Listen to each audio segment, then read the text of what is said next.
Hello guys, good morning to all of you. This is Mike Raj here, and now we are going to discuss about the charge densities like linear, surface and volumic, and after that we will solve the electric field for the long state current carrying conductor, plane sheet and for the sphere by using Gauss law. तो साथियों अब हम discuss करने जा रहे हैं Gauss प्रमेय की सहायता से विभिन्न जैसे कि चालक छड़ है उसके लिए, समतल शीट है उसके लिए और गोले के लिए वैद्युत क्षेत्र की तीव्रता। तो देखते हैं, सबसे पहले हम आवेश घनत्व देखते हैं। चार्ज डेंसिटी, आवेश घनत्व,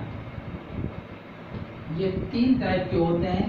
रेखीय जिसे लीनियर बोलते हैं, चार्ज डेंसिटी पृष्ठीय सरफेस चार्ज डेंसिटी एंड आयतनिक वॉल्यूमिक चार्ज डेंसिटी। ठीक है ना, ये इतने टाइप के आवेश घनत्व हैं। तो इसको लैम्डा से डिनोट करते हैं, Q अपॉन एल। ये होता है सिग्मा Q अपॉन ए, ये एरिया है क्षेत्रफल, और ये रो से डिनोट करते हैं Q अपॉन वी। ठीक है ना, और ये वॉल्यूम होता है आयतन।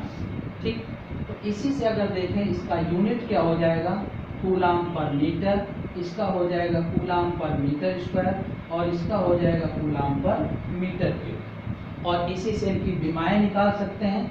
ये हो गया इनका यूनिट, ये हो गया इनका फॉर्मूला, और ये हो जाएगी इनकी डायमेंशन ATL-1, ये हो जाएगी ATL-2 और ये हो जाएगा ATL-3। तो इस तरीके से इनकी ये विमाएँ भी हम ज्ञात कर पाएंगे। आइए अब देखते हैं गाउस लॉ के यूज से इलेक्ट्रिक फील्ड। तो देखिएगा, electric field due to infinite long straight conducting wire, लंबे रिज धारावाही चालक तार के कारण, यानी अनंत लंबाई के लंबे रिज धारावाही चालक तार के कारण तीव्रता। तो देखिएगा, ऐसे कोई ये चालक तार था जो अनंत लंबाई का था, इस तरीके से।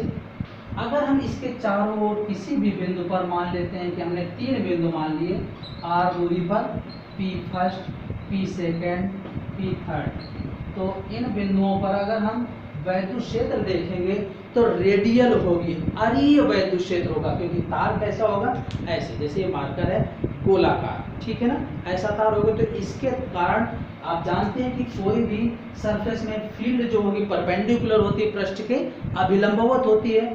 तो ये रेडियल इलेक्ट्रिक फील्ड होगी, या तो आउटवर्ड या तो डाउन इनवर्ड। तो मान लेते हैं कि इसका अगर रेखीय आवेश घनत्व लैम्डा है, तो इफ लैम्डा ग्रेटर 0, अगर ग्रेटर 0 है मीन्स Q पॉजिटिव है, तो इलेक्ट्रिक फील्ड बहिर्मुखी आउटवर्ड। और अगर ऐसा है कि लैम्डा लेस देन 0 या Q निगेटिव है, तो E की जो दिशा होगी अंतर्मुखी होगी, इनवर्ड। ठीक है ना, दो ही चीजें हो सकती हैं। तो इसके लिए इलेक्ट्रिक फील्ड क्या होगी, तो देखिएगा E.ds equal to Q in upon epsilon naught. तो ds क्या होगा, ये मान लेते हैं हम पर्टिकुलर कोई लंबाई है, इसके लिए डिस्कस कर रहे हैं। L लंबाई का तार हमने यूज किया ये, तो E into 2πRL equal to Q in upon epsilon naught. क्षेत्रफल क्या होता है, तार बेलनाकार होगा, सिलेंड्रिकल, तो ये होगा। तो इसकी वैल्यू जो आती है 1/2πRL एप्सिलॉन नॉट Qin, और आप Qin अपॉन L की जगह क्या यूज कर सकते हैं, लैम्डा, तो 2πR epsilon not into lambda. तो ये इलेक्ट्रिक फील्ड का मान होगा लंबे रिज धारावाही चालक तार के कारण। अब इसी के साथ अगर हम देखते हैं कि जैसे ये कोई बेलन है, इसकी ये विभिन्न स्थितियां हैं जिन पर हमें फ्लक्स कैलकुलेट करना है। ये फील्ड की डायरेक्शन है, वैद्युत क्षेत्र की दिशा। तो देखिएगा इन बिंदुओं पर कितना कोण बन रहा है थीटा। तो हमने ये देखा ए बिंदु, बी बिंदु, सी बिंदु, डी। यहाँ पर जो है थीटा का मान 0 है और यहाँ इलेक्ट्रिक फील्ड की कंपैरिजन में थीटा 180 है। इन कंडीशन में 90 है। तो जब हम फाई ए पर देखेंगे तो ई डी एस कॉस 0 और ये D S cross sectional area होगा पाई आर स्क्वायर, तो E into pi R square. इसी तरीके से अगर हम बी पर देखें तो ई डी एस कॉस 180 यानी minus E into pi R square, क्योंकि कॉस 180 की वैल्यू -1 होती है। और सी और डी पर देखेंगे फाई की वैल्यू,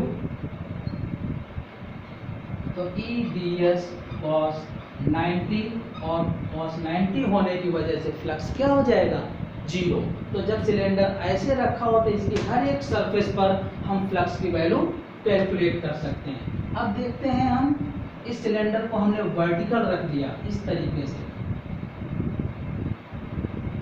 तो ये है A B C and D.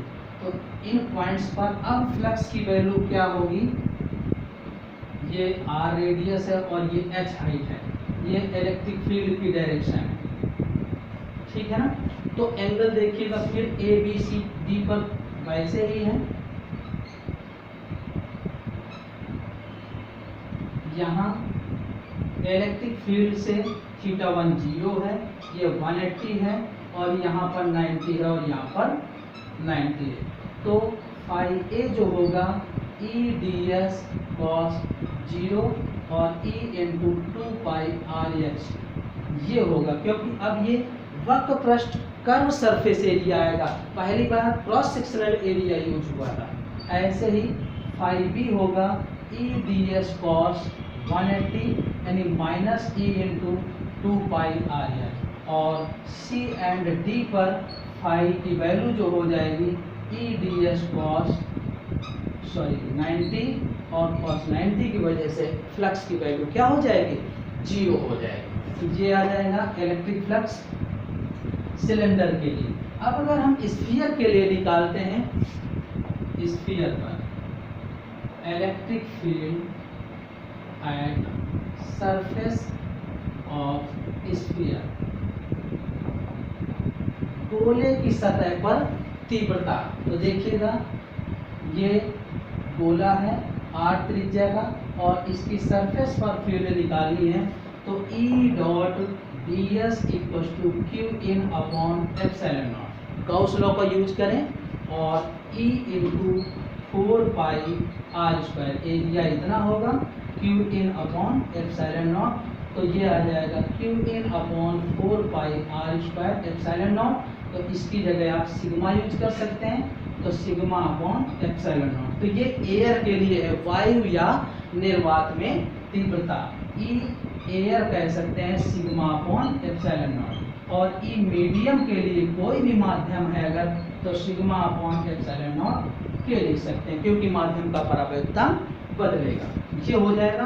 ध्यान रखिएगा अगर हम ये स्फीयर है और स्फीयर के अंदर इलेक्ट्रिक फील्ड निकाल रहे हैं, जैसे ये r रेडियस है और हमने P पॉइंट लिया और ये अंदर है, तो गॉसियन सरफेस ये बनेगा।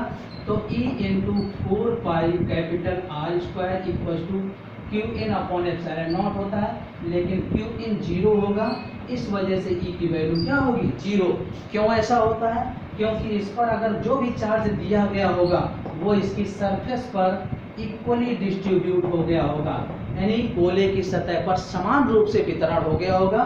तो अंदर गोले के आवेश होता ही नहीं, और अगर आवेश नहीं होगा बंद परिबद्ध आवेश, तो वैद्युत क्षेत्र की तीव्रता क्या होगी 0 होगी। तो ये आ जाएगा। और इसी के साथ अगर हम प्लेन शीट पर देखें electric field at the surface of plane sheet,